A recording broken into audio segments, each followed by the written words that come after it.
Hello friends, நம்ம என்ன பார்க்க போறோம் அப்படின்னா CP25C08 advanced software testing and quality assurance MECAC கூறிய ஒரு எலக்டிவ் பேப்பருக்குரிய இம்பார்ட்டன்ட் கொஸ்டின் பார்க்கலாம். கண்டிப்பா அதோட PDF நான் கொடுப்பேன். இருந்தாலும் ஃபர்ஸ்ட் ஃபுல்லா நான் சொல்ல வரதை கவனிங்க. இதுல நான் என்னென்ன மாதிரி சொல்றேன் அந்த மாதிரி படிச்சீங்கன்னா இந்த சப்ஜெக்ட் ஈஸியா முடிச்சிடலாம். ஏன்னா நிறைய டாபிக்ஸ் வரும். ஸோ கரெக்டா கவனிங்க. ரீசெண்டா எப்படி கேட்கறாங்க அப்படிங்கிற பேட்டர்ன் நான் சொல்றேன். ஸோ ஃபர்ஸ்ட் யூனிட் இதுல பார்ட் ஏ பொறுத்த வரைக்கும் 1 மார்க்ஸ் பொறுத்த வரைக்கும் நம்ம ஆல்ரெடி சொல்ற மாதிரி தான் கொஞ்சம் நிறைய படிச்சு வச்சுக்கோங்க. ஸோ இதுல நான் பர்டிகுலரா ஒரு சில இம்பார்ட்டன்ஸ் கொடுத்துருக்கேன். பட் நிறைய 1 மார்க்ஸ் பொறுத்த வரைக்கும் படிச்சுக்கோங்க. 3 மார்க்ஸ் பொறுத்த வரைக்கும் உங்களுக்கு நான் மேலே, அதாவது எல்லாத்துக்குமே மேலே டாபிக்ஸ் கொடுத்துருக்கேன். அதை பார்த்துக்கோங்க. ஃபர்ஸ்ட் செமஸ்டர் நம்ம கொடுத்த மாதிரி டெஸ்டிங் டைப்ஸ்ல இருந்து கண்டிப்பாக ஒரு 3 மார்க் வரும். அகில் அண்ட் டெவோப்ஸ் டெஸ்டிங் பார்த்துக்கோங்க. அகில் டெஸ்டிங் ரொம்ப முக்கியமான ஒன்று. ஸோ டெஸ்டிங் கண்டிப்பாக அந்த 3 மார்க்ஸ்ல டெஸ்டிங் கான்செப்ட்ல இருந்து நிறைய கொஸ்டின்ஸ் வரும். டெஸ்டிங்கோட கிளாசிஃபிகேஷன்ல டைப்ஸ் கேட்கலாம். சம்டைம்ஸ் உங்களுக்கு ஈஸியாக கேட்கணும்னு நினைச்சாங்கன்னா இது கொஸ்டின் கூட கேட்கலாம். ஆனால் மோஸ்ட்லி இதுல இருந்து நிறைய 3 மார்க்ஸ் வர சான்ஸ் இருக்கு. அதாவது இந்த டெஸ்டிங்ல பாத்தீங்க அப்படின்னா ஃபங்க்ஷனல் அண்ட் நான் ஃபங்க்ஷனல் டெஸ்டிங் இருக்கும். ஸ்டாட்டிக் டைனமிக் டெஸ்டிங் இருக்கும். இந்த ஸ்டாட்டிக் டைனமிக் டெஸ்டிங்ல ரிப்பீட்டடா கேட்டிருக்காங்க. ஃபங்க்ஷனல் அண்ட் நான் ஃபங்க்ஷனல் டெஸ்டிங், இந்த டெஸ்டிங் கான்செப்ட் கண்டிப்பா ஒரு 3 மார்க் இருக்கும். அது போக அஜில் அண்டு டெவோப்ஸ் டெஸ்டிங் நல்லா பார்த்துக்கோங்க. அதோட அப்ளிகேஷன்ஸ் கொஞ்சம் பார்த்து வச்சுக்கோங்க. இது போக 3 மார்க்ஸ் பொறுத்த வரைக்கும் கொஞ்சம் நிறைய எப்படி கேட்க போறாங்கன்னு தெரியல. அதனால பொறுத்த வரைக்கும் எல்லா டாபிக்ஸையும் பிரிச்சு படிச்சுக்கோங்க. பார்ட் பி பொறுத்த வரைக்கும் STLC கண்டிப்பா இதை மட்டும் நீங்க படிச்சீங்கனாலே போதும். அது software test life cycle STLC phases ரொம்ப முக்கியமான ஒன்று. அதே மாதிரி இப்போ இந்த சாஃப்ட்வேர் டெஸ்டிங் அப்படிங்கிற கொஸ்டின் எனக்கு மாடல் பார்க்கணும்னு நினைச்சீங்கன்னா MCAவோட ரெகுலேஷன் 2025 போன டைம் ஃபர்ஸ்ட் செமஸ்டர்ல அவங்க எழுதின கொஸ்டின் நான் மெம்பர்ஷிப்ல போட்டிருப்பேன். இல்லாட்டி நீங்க பாக்குறப்போ உங்களுக்கு ஷார்ட் ஸ்டுடியோல அந்த கொஸ்டின் இருக்கும். அதை ரெஃபர் பண்ணிக்கோங்க. ரெகுலேஷன் 2025 இந்த டைம் கேட்ட கொஸ்டின், அதனால அவரை பார்த்துக்கோங்க. இப்போ சொல்லிடுறேன், அது சிலபஸ் உங்களுக்கு ஃபர்ஸ்ட் யூனிட் மட்டும் தான் கவர் ஆகும். இல்லை ஒரு சில யூனிட்ஸ் கவர் ஆகும், ஃபுல்லாக வராது. உங்களுக்கு அட்வான்ஸ்டு கான்செப்ட்ஸ் இருக்கும். ஆனால் மாடலுக்கு எந்த மாதிரிலாம் கேட்டிருக்காங்கன்னு பார்த்துக்கோங்க. இன்னொன்று உங்களுக்கு டெஸ்டிங்னா ஒரு சில டைம் ஒரே கான்செப்ட் மட்டும் கேட்காம 2-3 டாபிக்ஸ் ஒரே மாதிரி கேட்குறாங்க. நீங்கள் அந்த கொஸ்டின் பார்க்குறப்ப புரியும். நான் 2வது யூனிட் வரப்போ அதை சொல்கிறேன். ஸோ இதில் இந்த ஒரு கொஸ்டின் படிச்சீங்கன்னா போதும். அப்படி இல்லைனா குவாலிட்டி அட்ரிபியூட்ஸ் பார்த்துக்கோங்க. அதில் ரிலியபிலிட்டி, மெயின்டெனபிலிட்டி, டெஸ்டபிலிட்டி. நான் ஏன் பிராக்கெட் கொடுத்துருக்கேன்னா சம்டைம்ஸ் உங்களோட டேரக்டாக குவாலிட்டி அட்ரிபியூட்ஸ்னு கேட்டலாம். சம்டைம்ஸ் உங்கள்கிட்ட இதில் பர்டிகுலர் ஏதாச்சும் மெயின்டெனபிலிட்டி அண்ட் டெஸ்டபிலிட்டின்னு கேட்கலாம். அதனால பர்டிகுலராக நீங்கள் அந்த டாபிக் கவர் பண்ணிட்டு உள்ள இருக்கதா படிங்க.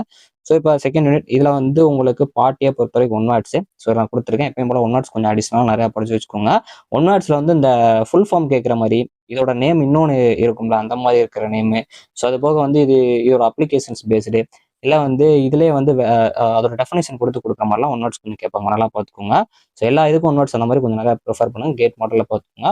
ஸோ 3 மார்க்ஸ் பொறுத்த வரைக்கும் இல்லை டெஸ்டிங், ப்ரியோரைசேஷன், ரிஸ்க் இந்த மாதிரி கான்செப்ட்ல கேட்கலாம். கண்டிப்பாக அந்த 3 மார்க்ஸ்ல இருந்து ரெக்ரெஷன் டெஸ்டிங் கண்டிப்பாக வரும். இப்போ நான் இதில் கொடுத்துருக்க 4 டெஸ்டிங்ல இருந்து ரிப்பீட்டடு ரெக்ரெஷன் டெஸ்டிங்கும் அக்செப்டன்ஸ் டெஸ்டிங்கும் ரொம்ப ரொம்ப முக்கியம். நிறைய டைம்ஸ் கேட்டிருக்காங்க. அந்த அக்செப்டன்ஸ் கொஸ்டின்ல ஆல்ஃபா பீட்டா டைப்ஸ் வரும். அதில் சம்டைம்ஸ் அதை தனியாகவே கேட்குறாங்க. ஆனால் மோஸ்ட்லி ரெக்ரெஷன் டெஸ்டிங்கே தனியாக கேட்காங்க. இது ஒரு முக்கியமான கொஸ்டின். ஸ்மோக் டெஸ்டிங் ஒரு சில கொஸ்டின்ல பார்த்தேன். யூனிட் டெஸ்டிங் அது கொஞ்சம் முக்கியம் இல்லை, ஆனால் இதுவும் கேட்டிருக்காங்க. இந்த 4 டெஸ்டிங் படிச்சீங்கன்னா ஒரு 3 மார்க் கன்ஃபார்ம் அட்டன் பண்ணிடலாம். டெஸ்ட் ப்ரியோரைசேஷன் கண்டிப்பா அந்த ப்ரியோரைசேஷன் கான்செப்ட் ஒரு கொஸ்டின் வரலாம். ரிஸ்க் பேஸ்டு டெஸ்டிங் பார்த்துக்கோங்க. கண்டிப்பா இந்த சப்ஜெக்ட்ல டெஸ்டிங்கிற கொஸ்டின் கண்டிப்பா இருக்கும். 3 மார்க்லையும் சரி, உங்களுக்கு கொஸ்டின் சரி. Part B. ஸோ இதில் தான் நான் சொன்னேன். அதாவது உங்களுக்கு கான்செப்டா கேட்குறாங்க அப்படின்னா டைப்ஸ் ஆஃப் டெஸ்டிங் டேரக்டாகவும் கேட்கலாம். இல்லை யூனிட் டெஸ்டிங், இல்லை இன்டகிரேஷன் டெஸ்டிங், சிஸ்டம் டெஸ்டிங் தனியாகவும் கேட்கலாம். இது நான் கொடுத்துருக்க ஒரு UG மாடல் கொஸ்டின். பட் PGங்கிறப்போ உங்களுக்கு இந்த அளவுக்கு தனியாக சப்டிவிஷன்ஸ் கொடுப்பாங்களான்னு தெரியல. ஒரே கொஸ்டின்லேயே பிரிச்சு கொடுக்க நிறைய பாசிபிலிட்டிஸ் இருக்கு. இதில் ரொம்ப முக்கியம், பார்ட் பில ரொம்ப முக்கியமானதுன்னா இன்டகிரேஷன் டெஸ்டிங் தான் ரொம்ப முக்கியம். நல்லா படிச்சுக்கோங்க. அதுக்கப்புறம் யூனிட் டெஸ்டிங். ஒரு சில கொஸ்டின் அந்த 3யுமே சேர்த்து கேட்டிருக்கேன். நான் 3யுமே கொடுத்துருக்கேன். ஆனால் டைப்ஸ் ஆஃப் டெஸ்டிங் பார்க்குறப்போ உங்களுக்கு நிறைய டெஸ்டிங் இருக்கும். அந்த ரெக்ரெஷன் டெஸ்டிங் எல்லாமே வரும். ஸோ அதனால் நல்லா படிச்சுக்கோங்க. ஸோ இதில் பர்டிகுலராக அந்த 3 கேட்டாங்க. அதனால நான் பிராக்கெட்ல கொடுத்துருக்கிறது ஸோ இந்த டைப்ஸ் ஆஃப் டெஸ்டிங்ல தனியாக பிரிச்சு கேட்டதுல இந்த 3. ஆனால் நீங்கள் காமனாக படிக்கணும். ஃபர்ஸ்ட் டைப்ஸ் ஆஃப் டெஸ்டிங் என்னன்னு படிச்சு எல்லாத்தையும் எக்ஸ்பிளைன் பண்ற மாதிரி பார்த்துக்கோங்க. அதில் இந்த இன்டகிரேஷன் டெஸ்டிங், யூனிட் சிஸ்டம்லாம் ரிப்பீட்டட் கொஸ்டின் பார்த்து வச்சுக்கோங்க. ஸோ இதை தான் நான் சொன்னேன். ஒரு டாபிக் இருக்கு அப்படின்னா அந்த டாப்பிக்கே உள்ள இருந்து நிறைய கொடுக்குறாங்க. ஏன்னா உங்களுக்கு சிலபஸ் கவர் ஆகணும் அப்படிங்கிறதா கேட்காங்க. இதை நான் சொல்ல வரது ஃபுல்லாக கவனிங்கன்னு சொன்னேன். ஏன்னா நிறைய உங்களுக்கு இருக்கும். நான் நிறைய அனாலிசிஸ் பண்ணி தான் சொல்றேன். ஸோ அடுத்து aligning testing with product risk and delivery goals. இந்த டெலிவரி கோல்ஸ் ரொம்ப முக்கியமானவங்க, நல்லா பார்த்துக்கோங்க. ஸோ அடுத்து தேர்ட் யூனிட் இதில் பார்ட் ஏ பொறுத்த வரைக்கும் 1 மார்க்ஸ் கொஞ்சம் நல்லா பார்த்து வச்சுக்கோங்க. ஸோ இதில் உங்களுக்கு 3 மார்க்ஸ் பொறுத்த வரைக்கும் ரொம்ப முக்கியமான ஒன்று பாக்ஸ், அதாவது black box and white box testing differentiate பண்ண சொல்லி கேட்கலாம். இதில் முக்கியமானது state trans and use case testing. இல்லை யூஸ் கேஸ் டெஸ்டிங் மட்டும் தனியாக கூட கேட்கலாம். நல்லா பார்த்து வச்சுக்கோங்க. மியூட்டேஷன் டெஸ்டிங், அதே மாதிரி model based testing. Model based கண்டிப்பாக இருக்கும், நல்லா பார்த்துக்கோங்க. இது ரொம்ப முக்கியம். அதே மாதிரி இந்த காஸ் எஃபெக்ட் கிராஃபிங் கொஞ்சம் பார்த்து வச்சுக்கோங்க. ஸோ இந்த BVA concept, boundary value analysis black பாக்ஸ்குள்ள வரும், கொஞ்சம் நல்லா பார்த்து வச்சுக்கோங்க. ஸோ அதே மாதிரி இந்த 3 மார்க்ஸ் பொறுத்தவரைக்கும் ஒயிட் பாக்ஸ் டெஸ்டிங் அப்படிங்கிறது தனியாக ஒரு சில டைம் கேட்டிருக்காங்க. பிக் கொஸ்டின் பொறுத்தவரை பிளாக் பாக்ஸ் டெஸ்டிங் கேட்டிருக்காங்க, ஒரு சில டைம் ரெண்டுமே கேட்டிருக்காங்க. அதை பத்தி பார்ப்போம். பார்ட் பி, இதுல வந்து பாக்ஸ் டெஸ்டிங்ல இருந்து கண்டிப்பா ஒரு கொஸ்டின் வரும். சப்போஸ் இதை கேட்கல, அவங்க வந்து உங்களுக்கு 3 மார்க்ல கேட்டு வச்சுட்டாங்க பாக்ஸ் டெஸ்டிங்ல இருந்து அப்படின்னா, ஸ்டேட் டிரான்சிஸ் அண்ட் யூஸ் கேஸ் டெஸ்டிங்ல இருந்து கண்டிப்பா வரும். அதனால ரெண்டையுமே நல்லா படிச்சு வச்சுக்கோங்க. ஸோ இப்போ black box and white box டெஸ்டிங்ல அதோட டெக்னிக்ஸ், அட்வான்டேஜஸ், லிமிடேஷன், எக்ஸாம்பிள்லாம் பார்த்து வச்சுக்கோங்க. டைப்ஸ் இருந்தால் டைப்ஸ் பார்த்துக்கோங்க. இதுல வந்து பர்டிகுலரா அந்த பிளாக் பாக்ஸ் டெஸ்டிங்ல டெசிஷன் டேபிள் டெஸ்டிங் மட்டுமே தனியாக ஒரு சில டைம் கேட்டிருக்காங்க. ஸோ அதனால black box and white box testing படிச்சுட்டு எல்லாம் படிச்சதுக்கப்புறம் டெசிஷன் டேபிள் டெஸ்டிங் கொஞ்சம் தனியாக, அதை மட்டும் தனியாக பார்த்து வச்சுக்கோங்க. இதுக்குள்ளே அந்த டெசிஷன் டேபிள் வரும், இருந்தாலும் கொஞ்சம் நல்லா பார்த்துக்கோங்க. State transition and use case testing, அதான் இது வந்து 3 மார்க்ல வரலன்னா இங்கே வரலாம். இது போக test case minimization and prioritization techniques கண்டிப்பா black box and white box testing, அப்படி இல்லைனா ஸ்டேட் டிரான்சிஷன், இது ரெண்டும் வரலாம். அப்படி இல்லைனா டெஸ்ட் கேஸ் மினிமைசேஷன் அண்ட் இது சாய்ஸ்ல வந்து கண்டிப்பா அந்த டெஸ்ட் கேஸ் மினிமைசேஷன் ப்ரியோரிட்டைசேஷன் டெக்னிக்ஸ் வந்து இருக்கும், நல்லா பார்த்துக்கோங்க. யூனிட் 4 இதில் வந்து ஒன் வேர்ட்ஸ் கொஞ்சம் பார்த்துக்கோங்க. ஃப்ரேம் ஒர்க் கான்செப்ட் நிறையா வரும், டேட்டா ட்ரிவன் கான்செப்ட் நிறையா வரும். அந்த ஃப்ரேம் ஒர்க்ஸ்ல இருந்து கொஞ்சம் நிறைய கேட்பாங்க, நல்லா பார்த்து வச்சுக்கோங்க. ஸோ இப்போ இதில் வந்து இந்த 4th யூனிட்ல இருந்து நான் சொல்றத கரெக்டாக கவனிங்க. 3 மார்க்ஸ்க்கு மட்டும் 4th, 5th, 6th யூனிட்ல மேலே ஃபர்ஸ்ட் உங்க சிலபஸ்ல இருக்கிற மாதிரியே நான் பிரிச்சு கொடுத்துருப்பேன்.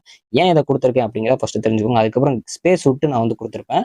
அதாவது இந்த மேலே 3 கொடுத்துருக்கேன்ல, இதுல இருந்து கண்டிப்பா ஒரு கொஸ்டின் 3 மார்க்ல கேட்குறாங்க. ஸோ அது வந்து சிலபஸ் சைட்டில் பார்க்குறப்போ இதுல இருந்துலாம் கேட்டிருக்காங்கிறனால உங்களுக்கு பிரிச்சு கொடுத்து அதை கீழே வந்து எக்ஸ்பிளைன் பண்ணிருக்கேன். ஸோ மேலே இருக்க கான்செப்ட் ஃபர்ஸ்ட் பாருங்க. அதில் பெர்ஃபார்மன்ஸ் டெஸ்டிங், ட்ரிவனு, ஃப்ரேம் ஒர்க்ஸ் இந்த மாதிரி இருக்க எல்லாமே கேட்குறாங்க. அதில் பர்டிகுலராக வந்து இந்த ஸ்ட்ரெஸ் டெஸ்டிங் வந்து நிறைய டைம்ஸ் கேட்டிருந்தாங்க, பார்த்துருந்தேன் நான் ஒரு சில இடத்துல. அதுக்கப்புறம் இந்த டிடிடி ரொம்ப முக்கியமான ஒன்று, அதாவது டைப்ஸ் ஆஃப் பெர்ஃபார்மன்ஸ் டெஸ்டிங் பார்த்துக்கோங்க. பிடிடி அண்ட் டிடிடி பார்த்துக்கோங்க. டைப் ஆஃப் ஃப்ரேம் ஒர்க் பார்த்துக்கோங்க. இல்லை டேட்டா ட்ரிவன் ரொம்ப முக்கியம், ஹைபிரிட் ரொம்ப முக்கியம். இப்போ கீழே பார்த்தீங்க அப்படின்னா 3 மார்க்ஸ் பொறுத்த வரைக்கும் டிடிடி ரொம்ப முக்கியம். லோட் அண்ட் ஸ்ட்ரெஸ் டெஸ்டிங் பார்த்துக்கோங்க. ஸ்ட்ரெஸ் டெஸ்டிங்கே தனியாக கேட்பாங்க. இந்த சைப்ரஸ் ரொம்ப முக்கியமான ஒன்று. அதே மாதிரி வந்து ஹைபிரிட் ஃப்ரேம் ஒர்க் ரொம்ப முக்கியமான ஒன்று. டேட்டா ட்ரிவன் ஃப்ரேம் ஒர்க் வந்து கீவேர்டு ட்ரிவன் ஃப்ரேம் ஒர்க் கொஞ்சம் நல்லா பார்த்து வச்சுக்கோங்க. இந்த ஃப்ரேம் ஒர்க் கான்செப்ட் ரொம்ப முக்கியம். இப்போ பார்ட் பி வந்தீங்க அப்படின்னா கண்டினியூஸ் டெஸ்டிங் வந்து கண்டிப்பாக ஒரு கொஸ்டின் வரும். ஆட்டோமேஷன் ஃப்ரேம் ஒர்க் ரொம்ப முக்கியம். Integration with Jenkins and GitHub for continuous testing கண்டிப்பாக அதை கேட்பாங்க. இந்த ஓப்பன் சோர்ஸ் டெஸ்டிங் டூல்ஸ் வந்து ஜஸ்ட் இது ரெண்டே பார்த்துட்டீங்கன்னா பாருங்க. இதில் இந்த செலினியம் வச்சு எம்சிஏ கொஸ்டின்ல கேட்டிருந்தாங்க, அது என்னங்கிறது அந்த கொஸ்டின் பார்த்தீங்கன்னா உங்களுக்கு புரியும். அதுபோல் design of reusable and maintainable automation frame, இந்த ஆட்டோமேஷன் ஃப்ரேம் ஒர்க் கான்செப்ட் கண்டிப்பாக வரும், நல்லா பார்த்து வச்சுக்கோங்க. எல்லோ கலர்ல ஸ்டார்ட் பண்ணி ஃபர்ஸ்ட் பீரியட் எப்படிங்க நிறைய கான்செப்ட்ஸ் இருந்தாலும் எல்லோ கலர் படிக்கிறப்போ உங்களுக்கு சிம்பிளா இருக்கும். ஸோ அடுத்து 5th யூனிட், இதில் வந்து பார்ட் ஏ பொறுத்த வரைக்கும் 1 வேர்ட்ஸ் இதை வந்து நான் பிரிச்சு கொடுத்துருக்கேன்.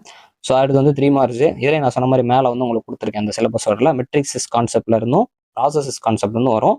கண்டிப்பா இதில் 3 மார்க்ஸ் பொறுத்தவரை குவாலிட்டி அப்படிங்கிற ஒரு கொஸ்டின் இருக்கும். குவாலிட்டி அசூரன்ஸ் ரொம்ப ரொம்ப முக்கியம். குவாலிட்டி கண்ட்ரோல் ரொம்ப முக்கியம். இது தனித்தனியாக தான் கேட்பாங்க, நான் சேர்த்து கொடுக்குறதுக்கு நீங்க வந்து படிச்சுக்கோங்க சேர்த்து. ஆனால் கண்டிப்பாக தனித்தனியாக வர வாய்ப்பு இருக்கு. ரிவ்யூஸ் கான்செப்ட் ரொம்ப முக்கியம். இந்த ஐஎஸ்ஓ கான்செப்ட் வந்து நம்ம எதிர்பார்க்குற கொஸ்டின் வரலன்னா அதுல இருந்து இந்த ஐஎஸ்ஓ 9126 கேரக்டரிஸ்டிக் வந்து கேட்பாங்க. இதுக்கு முன்னாடி கேட்டிருக்காங்க, ஆனால் வேற ஐஎஸ்ஓ கான்செப்ட் கேட்டிருக்காங்க. உங்களுக்கு இப்போ புதுசாக கொடுத்துருந்தா இதை பார்த்துக்கோங்க. எம்சி கால் மாடல் கண்டிப்பாக முக்கியம். இது very very very very important. பிகாஸ்லயும் கேட்டிருக்காங்க, நிறைய டைம் 3 மார்க்ல இருக்கு. இது ரொம்ப முக்கியமான மாடல். டெஸ்ட் எஃபோர்ட் பார்த்துக்கோங்க. டிஃபெக்ட் லீக்கேஜ் ரொம்ப ரொம்ப முக்கியமான ஒன்று. ஸோ அடுத்த டைப்ஸ் ஆஃப் காஸ்ட் கொஞ்சம் பார்த்து வச்சுக்கோங்க. அடுத்து பார்ட் பி பொறுத்தவரை மாடல்ஸ், டூல்ஸ் அண்ட் ஆக்டிவிட்டிஸ் வந்து கேட்பாங்க. அந்த டூல்ஸ் அண்ட் ஆக்டிவிட்டிஸ்ல ரிவ்யூ, ஆடிட்ஸ், இன்ஸ்பெக்ஷன் கேட்கலாம், ரொம்ப முக்கியமான ஒன்று. குவாலிட்டி மாடல்ஸ் கேட்குறாங்க அப்படின்னா அதில் எம்சி கால் மாடல் ரொம்ப ரொம்ப முக்கியமான ஒன்று. இது வந்து மோஸ்ட்லி 3 மார்க்ல எதிர்பார்க்கலாம், சம்டைம் பிகாஸ்லயும் இந்த மாடல் கேட்டிருக்காங்க. அதுக்கப்புறம் ஐஎஸ்ஓ 9126, ஐஎஸ்ஓ 25010 கேரக்டரிஸ்டிக் ரொம்ப முக்கியம். இதில் வந்து இந்த 25010 கேரக்டரிஸ்டிக் ரொம்ப ரொம்ப முக்கியம், நல்லா பார்த்துக்கோங்க. இந்த மாடல் கான்செப்டும் டூல்ஸ் அண்ட் ஆக்டிவிட்டிஸ் கான்செப்ட் நல்லா பார்த்துக்கோங்க. இது போக அந்த குவாலிட்டி ஆஃப் காஸ்ட் ஆஃப் குவாலிட்டியும் டிஃபெக்ட் லீக்கேஜும் பார்த்துக்கோங்க. இது சம்டைம்ஸ் கொஸ்டினில் கேட்காம பிரிச்சு உங்களுக்கு 3 மார்க்லாம் கேட்க வாய்ப்பு இருக்கு. ஸோ அடுத்து லாஸ்ட் யூனிட், இதில் வந்து உங்களுக்கு பார்ட்டியை பொறுத்தவரைக்கும் 1 வேர்ட்ஸ் வந்து கொடுத்துருக்கேன். ஒரு 12 வேர்ட்ஸ் கொஞ்சம் அடிஷனலாக படிச்சுக்கோங்க. ஸோ இதுலேயும் 3 மார்க்ஸ் நான் வந்து மேலே கொடுத்துருக்கேன். டெஸ்ட் ப்ராசஸ், அதாவது ஆடிட்ஸ், பெஞ்ச் மார்க்கிங் ரொம்ப ரொம்ப முக்கியம், ரிவ்யூஸ் ரொம்ப முக்கியம். ஸோ இந்த சாஃப்ட்வேர் டெஸ்டிங்லேயே ரிவ்யூஸ் கான்செப்ட்டும் சம்டைம்ஸ் கொஸ்டினில் கேட்டிருக்காங்க, டிஃப்ரெண்ட் டைப்ஸ்னு சொல்லிட்டு அது கொஞ்சம் பார்த்து வச்சுக்கோங்க. ஸோ அதுக்கப்புறம் ஏஎம்எல் மாடல் பேஸ் பண்ணி இருக்கிறது ஒன்று வரும். விசுவல் அண்ட் மொபைல் டெஸ்டிங் கொஞ்சம் பார்த்துக்கோங்க. பெஞ்ச் மார்க்கிங் என்னன்னு கேட்கலாம். டெஸ்ட் ப்ராசஸ் ஆடிட்ஸ், அதான் குவாலிட்டின்னு வர்றது, டெஸ்டிங்னு வர்றது, இந்த மாதிரி இருக்க எல்லா கொஸ்டினும் ஃபர்ஸ்ட் நல்லா படிங்க. சிஎம்எம்ஐ இது வந்து நிறைய டைம்ஸ் கேட்டாங்க. சிஎம்எம்ஐ மாடல் நிறைய டைம்ஸ் கேட்டாங்க. விசுவல் டெஸ்டிங் நல்லா படிச்சு வச்சுக்கோங்க. ஸோ பார்ட் பி பொறுத்தவரை டிஃபெக்ட் மாடல்ஸ் வந்து கேட்குறாங்க. இதுல வந்து டெஸ்ட் மெச்சூரிட்டி மாடல்ஸ்ல இருந்து டிஎம்எம்ஐ தான் மோஸ்ட்லி ரிப்பீட்டட். அதாவது வந்து உங்களுக்கு சிஎம்எம்ஐ எப்படி வந்து 3 மார்க்கோ இதில் வந்து டிஎம்எம்ஐ கேட்கலாம்.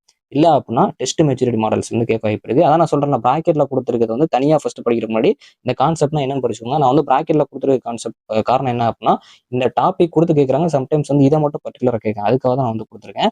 So last empirical methods and defect prediction, அந்த லாஸ்ட் டிஃபெக்ட் கான்செப்ட் ரொம்ப ரொம்ப முக்கியமான ஒன்று. AML based testing approaches mostly வந்து 3 மார்க்ஸ் எதிர்பார்க்கலாம். இதில் நிறைய கொஸ்டின்ஸ் வந்து உங்களுக்கு புது சிலபஸ் அப்படிங்கிறனால நிறைய இதை நான் ரெஃபர் பண்ணி எடுத்திருக்கேன். நான் சொன்ன விதம் உங்களுக்கு புரிஞ்சிருக்கும்னு நினைக்கிறேன். நான் சொன்ன மாதிரி படிச்சீங்கன்னா கண்டிப்பா அந்த சப்ஜெக்ட்ல ஈஸியா மார்க் எடுத்துடலாம். கொஞ்சம் நிறைய வாஸ்டா வந்து கான்செப்ட் இருக்கும். இது போக வந்து எல்லா கான்செப்டையும் கவர் பண்ற மாதிரி மோஸ்ட்லி அவங்க கேட்கறனால நம்ம எல்லாமே கவர் பண்ற மாதிரி தான் இருக்கும். நீங்க ஒரு சில கான்செப்ட் விட்டு போனீங்க அப்படின்னா 3 டாபிக் சேர்த்து கேட்கிறப்போ உங்களால வந்து அச்சீவ் பண்ண முடியாது. இப்போ யூனிட் இன்டகிரேஷன் சிஸ்டம் படிச்சுட்டு போறீங்க. அதில் வந்து உங்களுக்கு இன்டகிரேஷன் கேட்டாங்கன்னா பிரச்சனை இல்லை. நீங்க சம்டைம்ஸ் வந்து இந்த இடத்துல ஸ்மோக் டெஸ்டிங்கை விட்டுட்டு போயிட்டீங்க அப்படின்னா இதில் சேர்த்து கேட்டாங்க அப்படின்னா அப்ரோச் பண்ண முடியாது. அதுக்காக சொல்றேன். ஆனா நான் கொடுத்துருக்க எல்லாமே இதுக்கு முன்னாடி கேட்ட ஃபார்மேட் தான் மோஸ்ட்லி இதை படிச்சீங்க அப்படின்னா. அதனால டைப்ஸ் ஆஃப் டெஸ்டிங் அதை படிச்சுட்டு அதுக்கப்புறம் யூனிட் இன்டகிரேஷன் சிஸ்டம் தனித்தனியாக வந்து நல்லா ப்ரீஃபாக படிச்சுக்கணும். இன்டகிரேஷன் ரொம்ப முக்கியம். ஸோ அதெல்லாம் நம்ம முடிச்சிட்டோம் நினைக்கிறேன். இது கொஞ்சம் லென்த்தாக போனாலும் இது புரிஞ்சிருக்கும்னு நினைக்கிறது வந்து கொஞ்சம் நிறைய கான்செப்ட் இருக்கும். தேங்க்ஸ் ஃபார் வாட்சிங்.